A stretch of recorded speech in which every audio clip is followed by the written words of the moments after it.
Para pemirsa YouTube, hari ini kita akan kedatangan seorang tamu yang sangat penuh inspirasi, yang sudah malang melintang di dunia media. Adalah seorang wartawan, seorang jurnalis yang sudah lama dan oplahnya korannya di Kabupaten Karangasem sangat luar biasa sekali, yaitu Iwayan Nantre. Mari kita simak obrolan kami. Wayan Nantre. Pak Nantre, sudah berapa tahun Pak Yan jadi wartawan? Oh, sudah. Kalau dihitung-hitung sih memang sebelum zaman reformasi. Tahun 98 ya, reformasi ya. 98, tapi saya 92 jadi wartawan, 94 sempat tertutup, kemudian 96 lagi, 97 sampai sekarang. Oke, Pak Nantre, dalam jurnalistik atau dalam perkoran itu, apalagi menjadi sebuah wartawan, itu banyak sekali tantangan-tantangan yang dihadapi karena istilah yang utama independen. Bagaimana tanggapan Pak Wayan? Kalau soal tantangan sih memang sangat menyenangkan itu.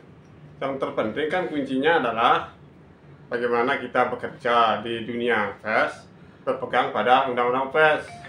Yang namanya pekerja profesional di bidang pers ya harus berpihak pada undang-undang, jangan berpihak pada salah satu kelompok, itu salah. Kalau misalnya ada berita yang konflik, harus kedua belah pihak harus diakomodir. Jangan pihak yang satu yang mengaku benar, pihak yang lain belum tentu. Intinya harus berpihak pada undang-undang pers untuk menghindari gugatan ke Dewan Pers. Itu saja. Mendengar cerita di zaman sekarang ini Pak Yan, kita juga banyak mendengar cerita. Apalagi di dunia media sosial itu. Ada orang suka, ada orang tidak suka, apalagi undang-undang pers, undang-undang keterbukaan publik.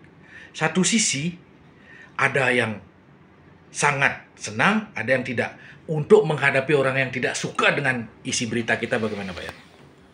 Menghadapi tidak suka itu ya memang menurut versinya dia bagaimana. Kita juga punya analisis sendiri. Jangan terbawa arus pada apa yang disampaikan oleh sumber berita itu. Sumber berita itu boleh saja mengatakan sesuai pendapatnya, tapi harus kita uji dulu. Menurut si A mengatakan begitu, tapi harus uji kebenarannya, harus ada pembanding. Kalau bisa ada pengamat yang untuk mengomentari, sehingga ada jalan tengahnya, biar pembaca bisa lebih lengkap dapat informasi. Oke, yang berikutnya lagi. Idealisnya seseorang itu adalah menyangkut pribadinya.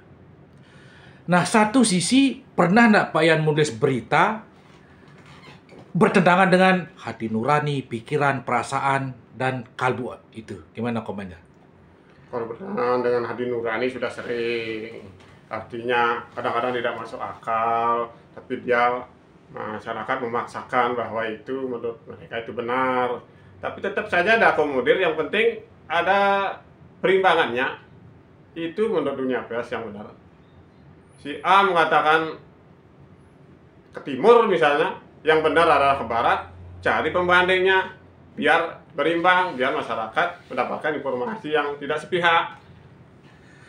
Oke, seorang wartawan itu akan menulis sebuah berita. Pemirsa berita itu berjenis-jenis. Ada yang sumber daya manusianya tinggi, ada yang rendah. Untuk hal tersebut akan juga membuat suatu konflik. Gimana pendapatnya Pak? Kalau berita memang dari pembaca banyak kalangan, banyak dari pemahaman mereka kan berbeda-beda. Kita harus menyajikan biar bisa dimengerti oleh mereka. Kalau misalnya ada istilah-istilah tertentu harus dijelaskan. Biar masyarakat umum bisa tahu. sehingga pembaca secara umum bisa mengerti apa maksud dari pesan berita itu sendiri.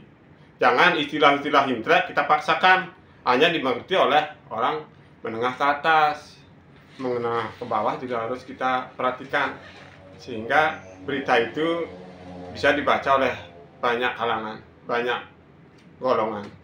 Oke, pertanyaan terakhir ini mungkin eh harapan Pak Yan ke depan di dalam dunia media ini yang tahun ke tahun akan terus berubah-ubah dan akan tambah maju lagi. Harapannya bagaimana setiap dari isi berita, dari hal-hal yang harus dikemukakan sebagai sebuah inspirasi bagi masyarakat pembaca. Harapannya ya biar masyarakat paham apa itu dunia pers, karena di sini kan ya apa yang diberitakan oleh media, apa yang diberitakan oleh wartawan, terutama wartawan yang profesional berpegang teguh pada pers, harus itu dipahami. Misalnya kalau ada berita yang menyangkut kesalahpahaman dua kelompok yang saling tarik-menarik, tapi pahamilah itu dunia pers itu tidak memihak ke salah satu kelompok, dia harus mengakomodir kedua belah pihak, sehingga jangan salahkan pers, karena di berita itu sudah ada sumber beritanya. Kalau memang itu merasa keberatan karena ada berita sepihak, bisa saja lakukan, layangkan gugatan ke Dewan Pers. Itu intinya, gunakanlah undang-undang pers, jangan undang-undang KUHP itu dan sebagainya, karena ada undang-undang tersendiri mengatur dunia pers.